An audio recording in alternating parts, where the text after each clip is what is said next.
দেশের শিক্ষিত তরুণদের মধ্যে বাড়তে থাকা বেকারত্ব অর্থনীতির উপর ক্রমেই চাপ সৃষ্টি করছে।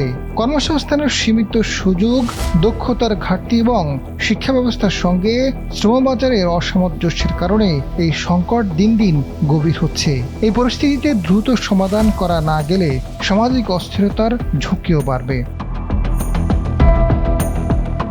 সাম্প্রতিক গবেষণা ও পরিসংখ্যান বিশ্লেষণ করে দেখা গেছে, দেশে প্রায় ৫৫ লাখ তরুণ বর্তমানে বেকার অবস্থায় রয়েছে। সামগ্রিক বেকারত্বের হার তুলনামূলকভাবে কম দেখানো হলেও বাস্তবে শিক্ষিত তরুণদের মধ্যে এই হার অনেক বেশি। বিশ্ববিদ্যালয় থেকে স্নাতক ডিগ্রি অর্জন করার পরও অনেকেই উপযুক্ত চাকরি পাচ্ছেন না। ফলে উচ্চ শিক্ষিত একটি বড় অংশ অনেকদিন ধরে কর্মহীন থাকতে হচ্ছে, যা অর্থনীতির জন্য একটি বড় চাপ হিসেবে দেখা হচ্ছে।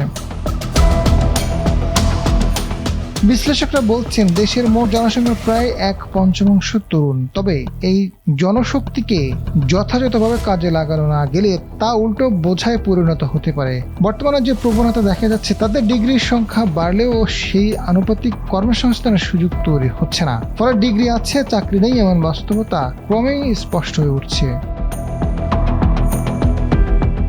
ডিডির তথ্য অনুযায়ী ২০২৪ সালে দেশের মোট বেকার প্রায় ২৬ লাখ মানুষের মধ্যে প্রায় ৯ লাখই বিশ্ববিদ্যালয়ের ডিগ্রিধারী। এটি ক্রেডেনশিয়াল ইনফ্লেশন নামে পরিচিত একটি প্রবণতা তৈরি করেছে, যেখানে ডিগ্রির সংখ্যা বাড়লেও তার বিপরীতে উপযুক্ত চাকরির সুযোগ থাকছে না।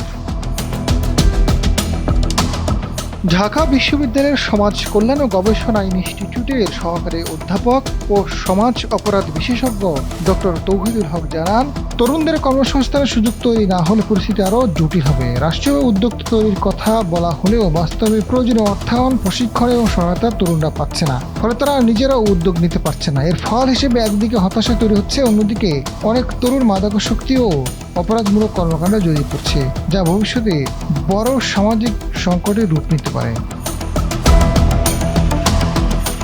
আজাদ ফারুক, সময়ের আলো।